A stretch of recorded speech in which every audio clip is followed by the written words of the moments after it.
നിങ്ങളുടെ favourite shows ഇനി ഒരിക്കലും മിസ്സാവില്ല. ഇപ്പോൾ C5 കാണും നിങ്ങളുടെ ഫേവറേറ്റ് ഷോസ് തികച്ചും സൗജന്യമായി. വിനയ്, നിനക്കോ വിപിനോ നിങ്ങൾക്ക് ആർക്കെങ്കിലും ഒരാൾക്ക് ആദ്യം കുഞ്ഞുണ്ടായാൽ തന്നെ സ്വത്തിന്റെ ഏകദേശം 3/4 ഭാഗത്തോളം നമുക്ക് വന്നു ചേരും. അതിന് ട്രൈ ചെയ്യുന്നുണ്ടമ്മേ.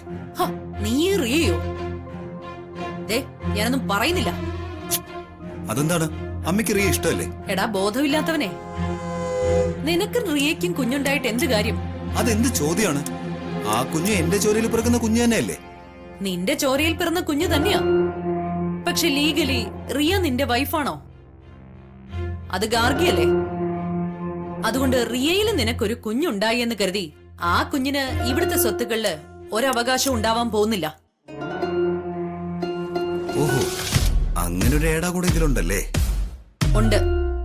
അതുകൊണ്ട് ഗാർഗിയിൽ തന്നെ നിനക്കൊരു കുഞ്ഞ് ജനിക്കണം. അല്ല അതിപ്പോ അത് നടക്കില്ല. ഗാർഗിയോട് താല്പര്യം ഉണ്ടെങ്കിലല്ലേ നിനക്കവിളിൽ കുഞ്ഞ് ജനിക്കൂ. ഇത് വല്ലാത്തൊരു പുലിവാലായല്ലോ. ഇനിയിപ്പോ എന്ത് ചെയ്യും?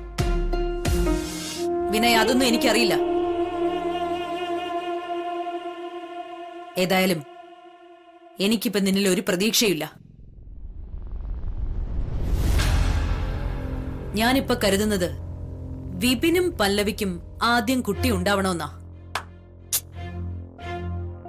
അല്ലമ്മേ, ഗാർഗിയെ ഡിവോഴ്സ് ചെയ്തിട്ട് റിയെ കെട്ടിയിട്ട് അതിലൊരു കുഞ്ഞുണ്ടായാൽ അത് ശരിയാവില്ലേ? അപ്പോഴേക്കേ ഞാൻ മൂത്ത് നിറച്ച് കുഴിയിൽ പോവും. എടാ, വിശാലിന് പിറക്കുന്ന കുഞ്ഞിനെ കെട്ടിക്കാനുള്ള പരിവോ ആവും. വിനയ്, ഗാർഗിയെ അത്ര പെട്ടെന്നൊന്നും ഡിവോഴ്സ് ചെയ്യാൻ പറ്റില്ല. എന്നാ പിന്നെ അവളെ അങ്ങ് തട്ടിക്കളഞ്ഞാലോ? എടാ മോനെ, ശേഷം കാലം ജയിലിൽ കിടന്ന് എന്തിനാ അഴിയണി തീർക്കുന്നത്?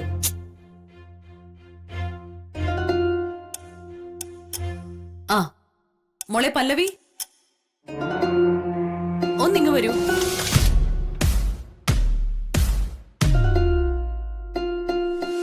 എന്താ അമ്മേ?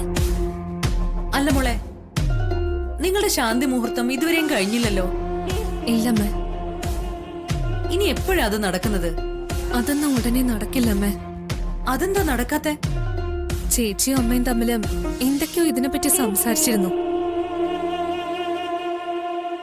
സമയം കൊള്ളില്ല അത്രേ.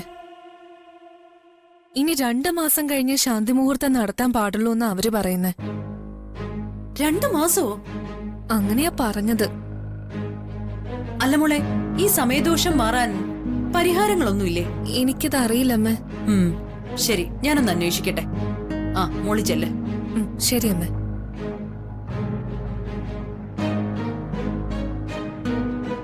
വിനയ്,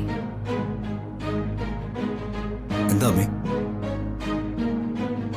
നീ നാളെ ഞാൻ പറയുന്നത് പോലെ ചെയ്യണം. ചെയ്യാമേ. എന്താണ് വേണ്ടെന്ന് വെച്ചാൽ പറഞ്ഞാ മതി. നാളെ ഈ വീട്ടില് ഒരു ഭൂകമ്പം നടക്കും.